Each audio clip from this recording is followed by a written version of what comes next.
Hello, it's Adam in the Newscast studio. I'm going to start today's episode talking about the shooting of Renee Nicole Good in Minneapolis in Minnesota by an officer who was working for ICE, the Immigration and Customs Enforcement Agency of the federal government.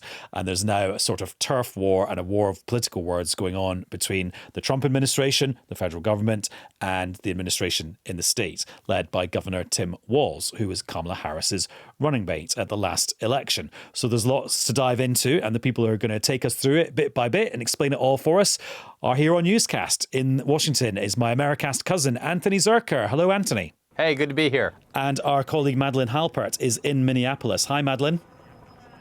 Hi, thanks for having me. Thanks for coming on. Before we dive into the event itself and all the ramifications, Anthony, can you just explain to newscasters who aren't in the States or familiar with what's going on in the States what ICE actually is and why they've been such a hot topic in the last year or so?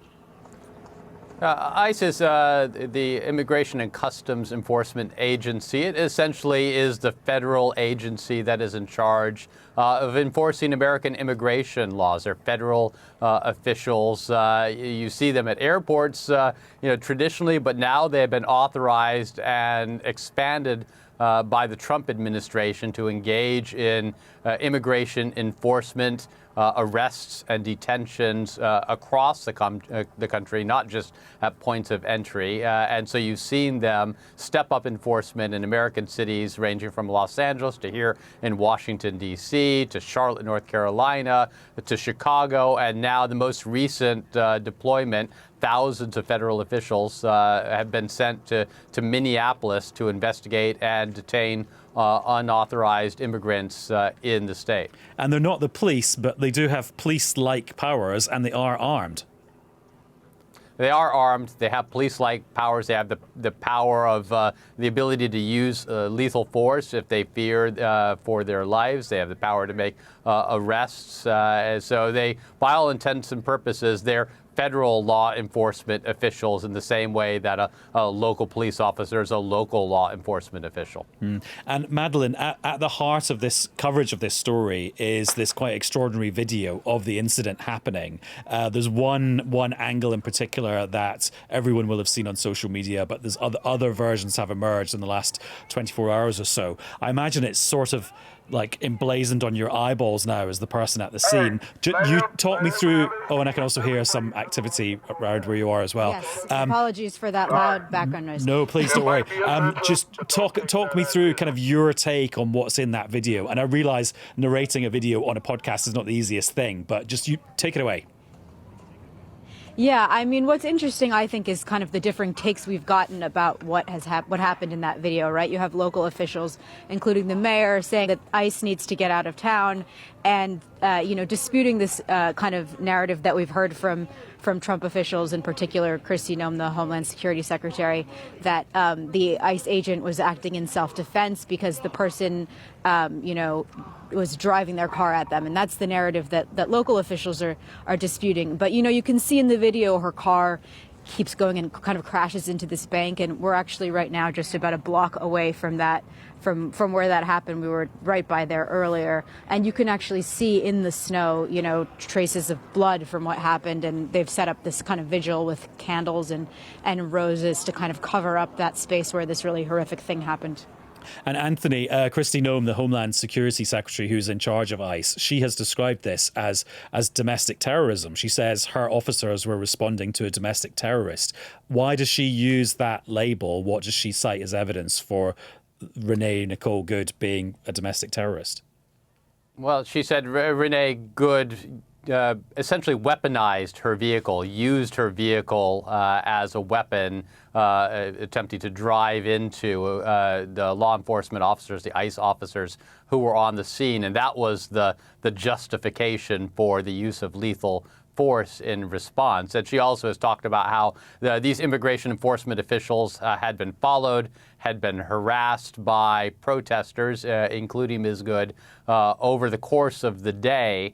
They were impeding authorized law enforcement activities, which is a violation of the law. And then when the authorities approached her vehicle and tried to get her to get out of the vehicle, that is when she began to drive. And in their view and in Noam's assertion, that by driving the car in that way, she put officer safety at risk, and that justified the use of force. And Anthony, Donald Trump and J.D. Vance, the vice president, have backed up Kristi Noem in quite strong terms. They have. Donald Trump posted on Truth Social last night saying that that this was a reflection of the rhetoric that comes from radical leftists who have been encouraging these protests. J.D. Vance posted on the social media website X today saying that people who said that the video evidence suggests that this was an excessive use of force were gaslighting, that it was clear the officer acted in order to protect himself, and again pointed towards what he said were radical leftist ideologies that were creating an environment where this sort of thing, while tragic, was unavoidable. It was a responsibility of those who created this environment, and the responsibility of Good, the driver, to heed law enforcement officers. And when she tried to leave the scene, and when she stepped on the gas on her vehicle, that essentially set the situation, the conditions where this tragic event took place. And Madeline, we've been learning a lot more about Renee Good, the victim of this tragedy. Yes, we have. We've heard that she's a mother of three. I mean, her mother has described her as a kind and good person. Her family's spoken to the media a bit. We're hoping that we'll hear some more from her.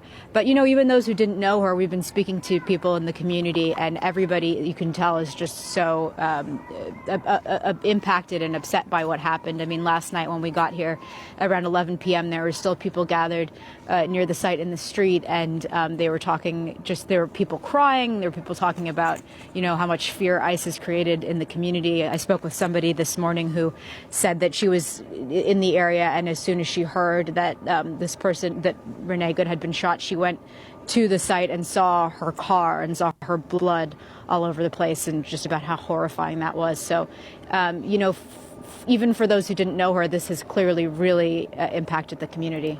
And Madeline, I can hear lots of noise behind you. Some of it sounded a bit like maybe somebody shouting or protesting. Yeah, so there have been protests all day. Right now there is one man who's kind of yelling obscenities at people and trying to kind of antagonize the protesters a bit. But for the most part, they're not engaging him, and things have been relatively peaceful. There were some reports earlier this morning at a protest that we went to by a federal building of tear gas, and people were wearing big tear gas masks. But when we got there, we didn't really see any of that. We just saw, a lot of armed officers, and then people peacefully protesting, kind of screaming insults against ICE, but there were no altercations that we saw. And right now, it's the middle of the day, and it's still relatively calm, just people peacefully protesting. Now, both of you have referred to some quite incendiary political comments by the mayor of Minnesota, who is called Jacob Frey. And we wanted to hear his comments in full because they're very dramatic and they definitely upped the ante in terms of the politics. But just a warning, he does not hold back and uses some very strong language in this clip. They are already trying to spin this as an action of self-defense. Having seen the video of myself, I want to tell everybody directly, that is bull. This was an agent recklessly using power that resulted in somebody dying, getting killed. Yeah, Anthony, what's going on there?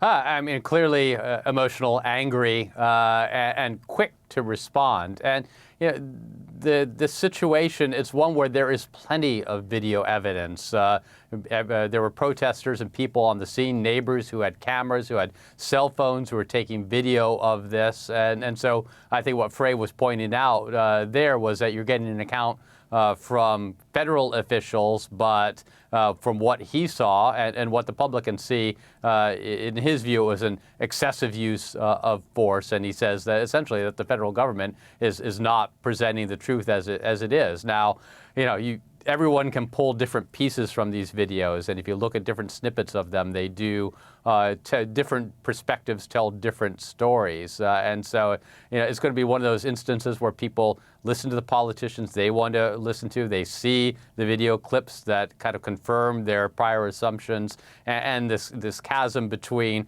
federal officials who are saying this was perfectly justified and local and state Democrats who are saying this is a glaring abuse of power, and that divide is growing. It's not shrinking. And Anthony, I don't know how much visibility of Jacob Frey you've had in the past, but is that quite typical of that way of him talking?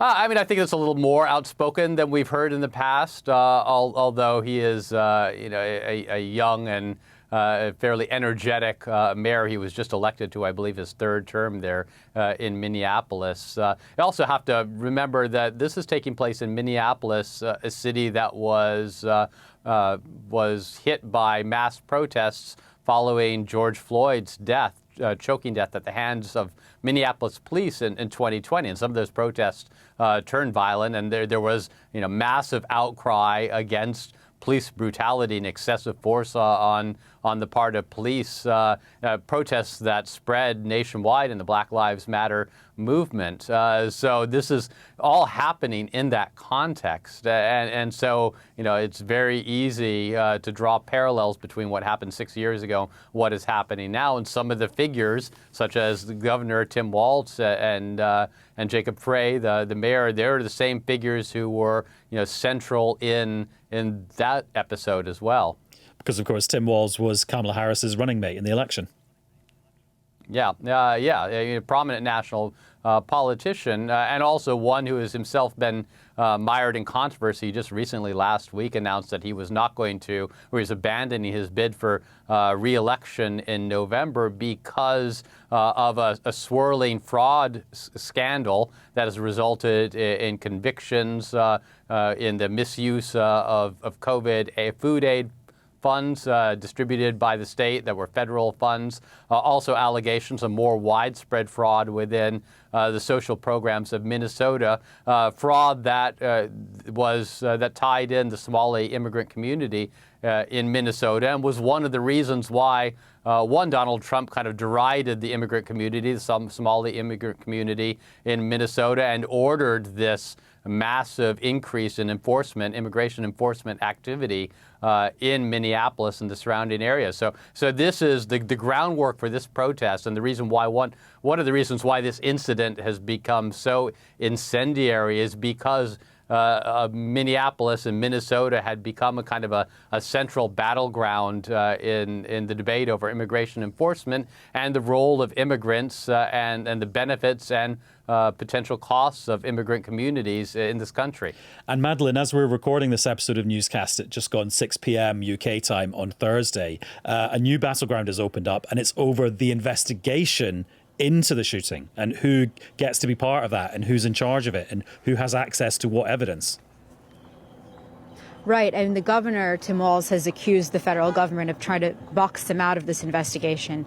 He just spoke a little while ago, and he talked about how concerned he was that there would not be an unbiased investigation if it's only carried out by the federal government. Obviously, this incident involved a federal agent. Earlier, it seemed like perhaps the state would be involved in the investigation in some capacity, but now the governor is saying that might not happen, and he's worried that because of that, there won't be a thorough investigation. So we'll have to see if that changes at all. I believe the Homeland Security Secretary has said that they're not trying to box the state government out, but that they don't have the authority to be in the investigation. So that will continue probably to be a point of tension, especially for local officials.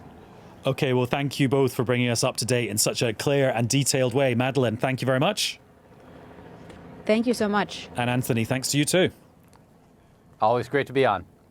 And just after I finished recording the conversation with those two, J.D. Vance, the vice president, did a news conference in Washington, D.C., where he upped the ante even further with his language. Here's a little bit of what he said to journalists. The president stands with ICE. I stand with ICE. We stand with all of our law enforcement officers. And part of that is recognizing that you people in the media, not everybody in this room, but many people in this room have been lying about this attack. She was trying to ram this guy with her car. He shot back. He defended himself. He's already been seriously wounded in law enforcement operations before, and everybody who's been repeating the lie that this is some innocent woman who was out for a drive in Minneapolis when a law enforcement officer shot at her, you should be ashamed of yourselves. Every single one of you. Right, another year, another climb down / U-turn / change of position, delete as preferable, by the government. This time, it was on their plans to change how business rates are levied on pubs in England. Those plans were unveiled by Rachel Reeves in the budget last autumn. There was howls of protest from the pub industry that their bills were going to go through the roof as a result. Lots and lots of pressure on the government to change course. And today we learnt that they are going to change course. And the person who got the scoop is the BBC's business editor, Simon Jack. Hello, Simon. Hello, Adam. Hello. Right, before we do the news, can you take me to business school? How do business rates for pubs actually work originally? I'm so glad you asked this. So there is something called the multiplier, and this is a percentage which is applied to the estimated value of the pub, which is how you calculate the business rates you pay every year. And what happened during the budget was Rachel Reeves made some big promises to the hospitality sector. She said she was going to reduce the multiplier, the percentage that you apply to the value of the pub. Which sounds good. Which sounds great. And she said it's going to be the lowest rates since the 1990s. Really, a lifeline for that industry, which has been hard hit by increases in minimum wage, national insurance, etc., etc. So everyone thought, great. And then that night, the official estimate of the value of pubs was adjusted massively higher in most cases. So you're applying a smaller percentage to a much bigger number. Net result, average pub was looking at a business rates rise of 76% over the next 3 years. Now, some money there to try and smooth out that over time, to sort of smooth it year by year. Nevertheless, an absolute bombshell for hospitality, as I said, already feeling hard-pressed. So there was enormous backlash, as you will have covered. And also, I should say that the figures that we're talking about here, you gave the percentage there, but that's like tens of thousands. So, for example, I've just been speaking this afternoon to a woman from Northampton whose rateable value for her pub went from 22,000 to 86,000. So even though you have a smaller percentage, she was facing something around £10,000 in extra money each year. So that caused an enormous backlash, not just amongst pub landlords, but also trade bodies and actually some Labour MPs who found themselves being barred from their local pubs in protest at this. So there's been talks ongoing for some time, and earlier today I learned that they are going to climb down on this for pubs in England, and this applies to pubs in England. Slightly different situation in Scotland. So now we don't know how much it's going to go down by. We don't know what form it's exactly going to take, but they wanted to get the message out that we've been listening and we're going to reduce it. Now, it's quite possible that with this new formulation, bills will still go up, but by a bit less. And obviously, the sector is pleased, but it only applies to pubs. It's the latest intelligence I get from the Treasury, and there are calls to extend it to things like hotels and to restaurants who are also hard hit. And the opposition leader, Kemi Badenoch, wants it to go further still. She's offering to cut business rates for all properties on the high street with a rateable value under £110,000, and she's got some ideas about how she would pay for that. Just in terms of how this will be delivered by the government, is it they're still going ahead with the changes in the valuations? They're just changing the multiplier? Yeah, unpicking the valuations is what I'm told is too difficult. It happens every 3 years now, and to unpick that would be a colossal job. So they've got to either change the package of relief, the smoothing, if you like, the transitional relief package. Yeah, because you can do it, but you can change it bit by bit. Bit by bit over years, or you lower the multiple a little bit more. That would be, my guess is it could be probably more likely the transitional relief package, could be the multiplier, could be a combination of both. But nevertheless, it's, a lot of people thinking this was becoming inevitable because pubs have, a bit like car makers, have a bit of political clout.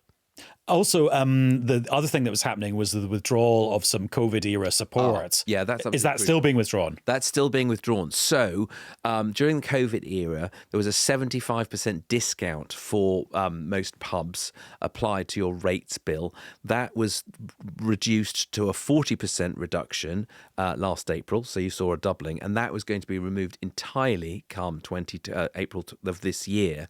So you had a confluence of events which was making a kind of perfect storm. You got national insurance rises last budget. You've got big national living wage rises last budget, and some more coming in April, plus the removal of this. You add all that up, a lot of pubs are saying, this is just, this is the straw which will break many of our backs. And do you think they're now going to go into battle over some of those things as well? I mean, okay, the sector's already been battling about the living wage and employer national insurance. I just wonder if they now feel, okay, actually, they've made progress on this. Let's tackle some of those other things. I think that's unlikely, because I think that in my conversations with government, they think that unpicking stuff that's in the budget is a very difficult thing to do outside of what they describe as a fiscal event. So they're finding other ways to do it through the multiplier or through the transitional relief package. Because actually unpicking a budget announcement is hard. Although not the first time it's been done, of course. In fact, the political story here isn't it, that this is another climb down to add to your barroom tab on top of inheritance tax, disability benefits, winter fuel payments. And that's one of the things that people will seize upon. The government knows that, but wants to get out the fact that it's been listening. Yeah, I just wonder how it feels from your point of view that there is yet another climb down, watering down U-turn. And I wonder what the vibes you get from Treasury people and government people are. I think that there's frustration I think there's exasperation on the part of government themselves that things don't seem to be able to stick. And I think there's exasperation from business as well, which is that it seems to be we try on a policy for size, even when we announce it. And then if it doesn't fit, we'll sort of, it doesn't fit politically. Which might be quite a rational approach. Politics isn't always rational, and you certainly don't get rewarded for being rational. No, quite. And and a lot of people say, look, everyone kicked up a fuss. They've changed their mind. They're going to do something about it. How is that a bad news story? But I think there's a general air of try and get it right the first time. And these are unpopular things, and the government has made some choices about what it wants to do with the public finances. And there's a lot of moving parts, and sometimes you move one square on your little sort of maze without having moved all the others, and you have to unpick it a bit. So I think that business is hoping post that budget, and remember that was a very late budget. There was all the shenanigans and the run up to it. There was the leak of it and blah blah blah. And all. So I think that people are hoping for a period of calm. So this just adds, I suppose, although it's good news for English pubs, it adds to the general idea that things aren't quite as I don't know, as controlled, strategic, sort of thought through as they might be. But it won't be the first government to sort of realise they made a bit of a mistake. Who could forget the pasty, for example, and the omni-shambles? Maybe we'll end on a philosophical note, as if we're in the pub and it's just last orders has just gone. Yeah. Isn't it yet more evidence, though, that pubs aren't treated just the same as businesses? They're treated as sort of national treasures, I think that's true. Artifacts that have to be preserved because actually they can't function in the same way as every other business. Well, the Employment Minister, Diana Johnson, sort of told us just a few moments ago, in fact, that, made that very point, which is that, and Pat McFadden, when he was talking to media this morning, said, we're well aware of the role that pubs play in community lives. And, they do, the sort of your medieval idea of an English village or town is that, there's the church, there's the pub, there's the whatever. And so they do have and I think they punch way above their weight, their economic weight in political terms for those very reasons. And just with your business editor hat on, as opposed to your pub goer hat on, can you see... Dry January, by the way. Yeah, same here. It's dragging on a bit. It's been a long year. But have you seen evidence of pubs adjusting to like the bigger cultural trends, like younger people drinking less? Yeah, definitely. I mean... Because I'm not sure I necessarily do when I go out. Yeah. No, so the one of the things about the pubs will tell you is that young people are drinking less, or when they go in, they're drinking much more non-alcoholic stuff. And what you'll notice is that, the price of non-alcoholic drinks has suddenly started to rise a little bit, and they don't make as big a margins, they say, on the non-alcoholic drinks. So there are some cultural shifts there. But as long as I've been business editor, the number of pubs closing has been a stat which has been around for a long time. So I think that it is a sector which has been in long-term decline. And of course, the last budget, which basically put a lot of national insurance, big rises for people on national living wage, and really big ones for 18 to 20-year-olds. Now, those are the people who are serving behind the bars. Those are the people who've got student jobs. So the hospitality industry feels like it's had a pretty raw deal over the last couple of years. And of course, they're recovering. They've also got lots of COVID debt that they had to incur because they weren't allowed to open for a period. So it's been a traumatic time for that industry. Can I tell you my dry January learning from going to the West Country over New Year? Please do. I don't drink IPA style beers because I find them too flavorful. Okay. But an IPA, a non-alcoholic IPA, to me tastes exactly the same as a normal one. So I'm wondering if instead of drinking non-alcoholic lager, which doesn't always taste great, I should transition to non-alcoholic IPA because I won't know that I'm drinking anything different. That's a good idea, actually, because it's got... But I'll be still not unhappy. Is this a question or a cry for help? It's just an observation. Okay. Just an observation. Feel free to chip in with one of your own. Simon, thank you very much. Thanks very much indeed. And that's all for this episode of Newscast. You can also listen to it as a podcast, which is available to download now on BBC Sounds and is that way every single day of the week. And we'll be back with another episode very soon. Bye-bye.